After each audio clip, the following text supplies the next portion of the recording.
Hello everyone, welcome to the bio alchemist. कैसा चल रहा है आपका? बढ़िया, मजेदार।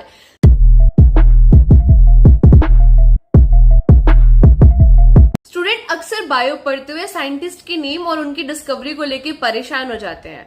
What I thought to give you the each and every scientist name on one page for every chapter. This will make you easy to remember and for the quick revision. So let's just begin that. हाँ जी, तो class 12th में हम molecular basis of inheritance से start करेंगे। Afterwards we will do the evolution, principle inheritance, ecology और ऐसे बहुत से चैप्टर जहाँ पे बहुत सारे साइंटिस्ट का नाम दिया हुआ है। हम वहाँ से पढ़ेंगे बहुत सारे ऐसे साइंटिस्ट के नेम, जैसे कि मेंडल को हम जानते हैं फादर ऑफ जेनेटिक्स। बायोलॉजी में हमेशा पापा होते हैं, there is no mama. Frederick Mesher, he discovered the nuclein. Griffith discovered the transforming principle on the mice. He discovered on the mice the transforming principle. Every McLeod, McCarthy, तीनों scientists मिलके whatever the Griffith has been given in the transforming principle, these scientists identify that DNA is the one, not the protein, not the RNA. DNA is the one which is used for the transforming principle.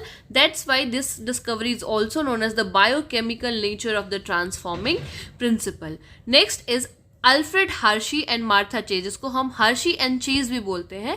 They given the unequivocal proof that the DNA is the genetic material using the bacteriophage.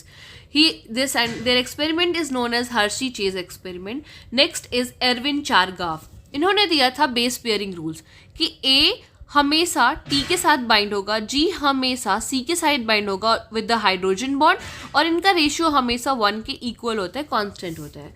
Next is James Watson and Francis Crick. They propose the double helical structure of the DNA by with the help of, इनका जो experiment था with the help of X ray diffraction technique, जिसको दिया था Franklin and Wilkins ने.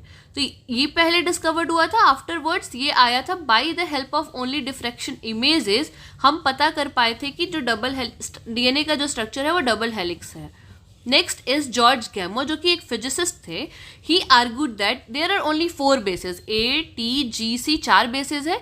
ये 4 basis जो होंगे ये इंडिविजुअल नहीं देंगे. ये अगर 20 डिफरेंट अमाइनो एसिड को कोड कर रहे हैं तो ये हमेशा कॉम्बिनेशन में प्रेजेंट होगा. जैसे क्या AUG, ATG, GGG ऐसे प्रेजेंट होगा combination of bases to give the 20 different amino acid. Next is Meselson and Franklin stand.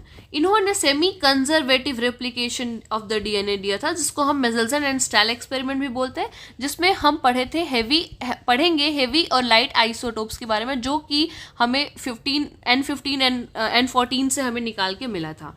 Hargovind Khorana, he deciphered the genetic code which he also synthesized the first artificial gene. Next is Marshall Nirenberg.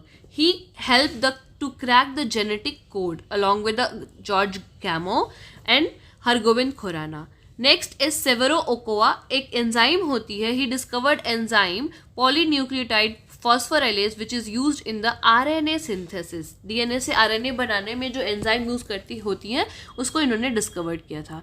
Next is Jacob and Monod. He proposed the lac operon model for the regulation in the prokaryotes.